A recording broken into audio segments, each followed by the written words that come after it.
అండి ఈ వీడియోలో అర్థమెటిక్ ఆపరేటర్స్ ఆఫ్ సి అని చూద్దామండి. అంటే సి లాంగ్వేజ్లో అర్థమెటిక్ ఆపరేటర్స్ గురించి. C arithmetic operators are used to perform mathematical calculations. అంటే ఈ అర్థమెటిక్ ఆపరేటర్స్ని యూజ్ చేసి ఏం చేస్తామంటే మ్యాథమెటికల్ క్యాలిక్యులేషన్స్ చేస్తాము. ఆ మ్యాథమెటికల్ క్యాలిక్యులేషన్స్ ఏంటి అంటే addition, subtraction, multiplication, division and modulus in C programs. Addition అంటున్నాం. అడిషన్ ఏ సింబల్తో రిప్రజెంట్ చేస్తామండి? ప్లస్. సబ్ట్రాక్షన్ని మైనస్, అలానే multiplication into, next division by, modulus అంటే ఇలా పర్సెంటేజ్ సింబల్ వేస్తామన్నమాట. ఓకే, ఇప్పుడు ఇవి ఎలా పర్ఫామ్ చేస్తామంటే అడిషన్ ఆపరేషన్ ఎలా పర్ఫామ్ చేస్తాము, అడిషన్ పర్ఫామ్ చేసిన తర్వాత వచ్చిన రిజల్ట్ని ఏమంటాము అవేంటో చూద్దామండి. ఓకే, ఇక్కడ మనం first operator, next operation example అని తీసుకున్నాం కదా. ఆపరేటర్ ఏం పెట్టామండి? ప్లస్ అని పెట్టాం. ప్లస్ అంటే ఏ ఆపరేషన్ పర్ఫామ్ చేస్తుంది? అడిషన్ ఆపరేషన్ పర్ఫామ్ చేస్తుంది కదా. Addition and gives some. Addition operation perform చేసి వచ్చిన రిజల్ట్ని ఏమంటాం? సమ్ అంటాం. ఎగ్జాంపుల్ 2 + 3. 2 + 3 ఎంత? 5. అలానే 4 + 18. 4 + 18 అంటే 22. నెక్స్ట్ సబ్ట్రాక్షన్ అంటే minus operator. Subtraction and gives difference. 2 వేరియబుల్స్ని తీసుకుని సబ్ట్రాక్ట్ చేసి వచ్చిన రిజల్ట్ని ఏమంటాము? డిఫరెన్స్ అంటాం. ఓకే, సబ్ట్రాక్ట్ చేసిన తర్వాత వచ్చిన రిజల్ట్ని డిఫరెన్స్ అంటాం. 2 - 3 అంటే ఎంత అవుతుంది? -1. నెక్స్ట్ 29 - 26 అంటే డిఫరెన్స్ ఎంత? 3. నెక్స్ట్ థర్డ్ ఆపరేటర్ వచ్చేంటి? ఇంటూ అంటే మనం యాస్ట్రిస్క్ని కూడా ఇలానే స్టార్ మార్క్తో రిప్రజెంట్ చేస్తాం కదా, ఇంటూ అనమాట. ఓకే, మల్టిప్లికేషన్ అంటే 2 నంబర్స్ని 2 వేరియబుల్స్లోని మల్టిప్లై చేసిన తర్వాత వచ్చే రిజల్ట్ ఏమవుతుంది? ప్రొడక్ట్ అవుతుంది. Okay, multiplication and gives product. ఇక్కడ 2 × 3 అంటే 6. నెక్స్ట్ 4 × 10 అంటే 40. నెక్స్ట్ ఆపరేటర్ ఏంటంటే బై, అంటే డివిజన్ ఆపరేషన్ పర్ఫామ్ చేస్తాము. ఇక్కడ రాసాను చూడండి, division and gives quotient. Okay, మనకి ఇక్కడ డివిజన్, మాడ్యులస్ రెండు ఉన్నాయి. డివిజన్ జస్ట్ ఓన్లీ ఇలా బైతో రిప్రజెంట్ చేస్తున్నాము. మాడ్యులస్కి వచ్చేప్పటికి ఇలా పర్సెంటేజ్ సింబల్ లాగా రిప్రజెంట్ చేస్తున్నాము. బట్ డివిజన్ ఆపరేషన్ పర్ఫామ్ చేసినప్పుడు మనం ఏమంటాము? రిమైండర్, కోషియంట్ రెండు డివిజన్ ఆపరేషన్ పర్ఫామ్ చేసినప్పుడు వస్తాయి. బట్ ఇక్కడ మాత్రం సి లాంగ్వేజ్లో డివిజన్ అనేది ఓన్లీ ఇట్ గివ్స్ కోషియంట్. అదే మాడ్యులస్ ఆపరేటర్ యూజ్ చేసినప్పుడు ఏం కన్సిడర్ చేస్తాము అంటే మాడ్యులస్ అండ్ గివ్స్ రిమైండర్ని ఇస్తుంది అనమాట. ఇప్పుడు ఎగ్జాంపుల్ తీసుకుంటే 10/2. 10ని 2తో డివైడ్ చేస్తే ఎంత వస్తుంది? 5 వస్తుంది కదా. ఓకే, అంటే ఇది రిమైండర్ అవుతుంది, ఇది కోషియంట్ అవుతుంది. ఓకే, ఇది రిమైండర్, ఇది కోషియంట్. ఇక్కడ మనం డివిజన్ చేసి ఇట్ గివ్స్ కోషియంట్ అంటున్నాం కాబట్టి ఇక్కడ వచ్చే వాల్యూని తీసుకుంటాం. 10/2 అంటే 5 టైమ్స్ కదా, అందుకే 5 వేసాం.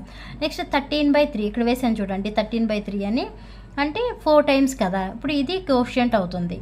నెక్స్ట్ ఇక్కడ పర్సెంటేజ్ సింబల్ వేసాం చూడండి, ఇది మాడ్యులస్ అండ్ గివ్స్ రిమైండర్. ఇక్కడ ఎగ్జాంపుల్ ఇలా తీసుకోవాలి. 19/పర్సెంటేజ్ సింబల్ వేసి 4 అని వేస్తాం కదా. ఇక్కడ చూడండి, 19ని 4తో డివైడ్ చేసాం. డివైడ్ చేస్తే మనకి రిమైండర్ ఎంత వచ్చింది? 3 వచ్చింది. కోషియంట్ ఎంత వచ్చింది? 4 వచ్చింది. మనం మాడ్యులస్ చేసినప్పుడు కన్సిడర్ చేసేది ఏంటి? రిమైండర్. ఇక్కడ రిమైండర్ ఎంత వచ్చిందండి? 3 వచ్చింది. నెక్స్ట్ ఇక్కడ 15 - 3 అని వేసాము. 15 - 3 అంటే 3ని 15తో డివైడ్ చేయాలి. డివైడ్ చేస్తే రిమైండర్ ఎంత వచ్చింది? 0 వచ్చింది. కోషియంట్ ఎంత వచ్చింది? 5 వచ్చింది. బట్ మన మాడ్యులస్ ఆపరేషన్ పర్ఫామ్ చేసినప్పుడు వచ్చేది ఏంటి? It gives the remainder. ఇప్పుడు రిమైండర్ ఎంత ఉంది? 0 ఉంది. ఓకే, ఇవి అర్థమెటిక్ ఆపరేటర్స్ అండి. నెక్స్ట్ అసలు మ్యాథమెటికల్ ఫార్ములా ఒకటి తీసుకుని దాన్ని సి లాంగ్వేజ్లో అర్థమెటిక్ ఎక్స్ప్రెషన్ అనేది ఎలా కన్వర్ట్ చేస్తామో చూద్దాం. ఇక్కడ చూసుకుంటే ఇక్కడ example, the following table gives the mathematical formula in the second column and the corresponding equivalent C expression in the third column to give you idea about how to convert the formula into C expression. ఇక్కడ మనకి ఇది first కాలం, second column, third కాలం కదా. Second కాలంలో మనకి mathematical formula ఒకటి ఉంది. దీన్ని C ఎక్స్ప్రెషన్కి ఎలా ఈక్వలెంట్ చేస్తాము అనేది థర్డ్ కాలంలో ఉంది అంట. ఓకే, దాన్ని బట్టి మనకి ఏమర్థమవుతుంది?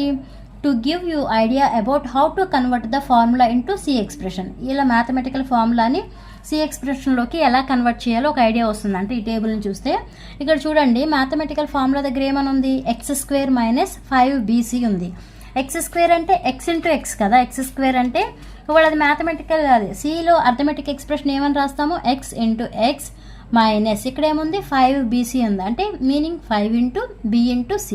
ఇలా మ్యాథమెటికల్ ఫార్ములా మనకి ఇలా ఉంటే సిలో ఎలా రాస్తామంటే ఇలా కన్వర్ట్ చేస్తాం సి ఎక్స్ప్రెషన్.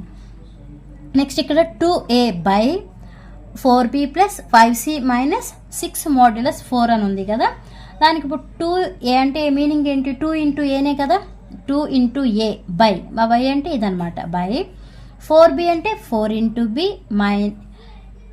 ఓకే ఇక్కడ ప్లస్ అండి, plus 5 into C, okay 5c అంటే 5 ఇంటూ సి మైనస్ 6 మోడ్యులస్ 4. ఇక్కడ చూస్తే a equal to x plus why plus 5 by y plus 2x plus 4y square by 3 plus 4y by 3z. First ఇది చూడండి, ఇక్కడ మనం ఏం చేయాల్సింది ఏమీ లేదు, అన్నీ ఇండివిజువల్గానే ప్లస్ చేశారు కాబట్టి x plus why plus 5 by y as it is వేసాము. ఇక్కడికి వచ్చేప్పటికి 2x రాసాం, 2x అంటే 2 ఇంటూ ఎక్స్ అనమాట, 2 ఇంటూ ఎక్స్ ప్లస్ ఇక్కడ 4y స్క్వేర్ ఉంది, y స్క్వేర్ అంటే y ఇంటూ వై కదా, అప్పుడు ఎలా రాస్తాము 4 ఇంటూ ఈ y స్క్వేర్ని y ఇంటూ వై అని సపరేట్ చేస్తాం, సపరేట్ చేసి బై డినామినేటర్ ఎంత ఉంది 3 ఉంది, ఆ 3ని వేసాం ప్లస్ ఇక్కడ 4y ఉందంటే మీనింగ్ ఏంటి 4 into Y 4y by 3 into Z 3z, ఇలా సపరేట్ చేయాలి.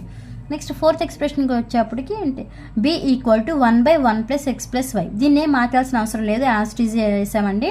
ఇక్కడికి వచ్చేప్పటికి కూడా న్యూమరేటర్లు ఏమీ మార్చాల్సిన అవసరం లేదు, ఇండివిజువల్ వేరియబుల్సే ఉన్నాయి కదా X plus why plus Z అని.